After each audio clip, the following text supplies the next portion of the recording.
gotta do something. Hello mga lalabs! Nandito po ako ngayon sa Sushi Express kasi nga po late na at galing po ako sa hospital, so wala na po akong choice kundi kumain lang po ng mabilisan dito po sa Sushi Express. Kaya ko sinasabi na mabilis mga lalabs kasi ayan po, naka-set na po yung pagkain, so mamili ka na lang po kung anong gusto mong pagkain dyan. Kuha ka lang ng kuha, kaya hindi mo na kailangan maghintay ng order.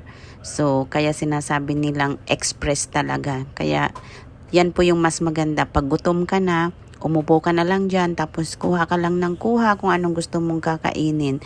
Pero, yung presyo niyan po mga lalabs is depende sa kulay ng plato.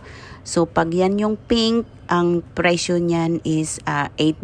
So, kung naka 10 kang $8, so $80 yung mga nakain mo.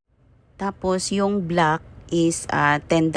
So, depende po talaga sa presyo ng plato yung kakainin mo dyan. So, ayan po mga lalabs. Bali, hindi na talaga mapigilan. Gutom na po. Kaya, ayan, dito na lang napadpad sa Sushi Express para po mabilis.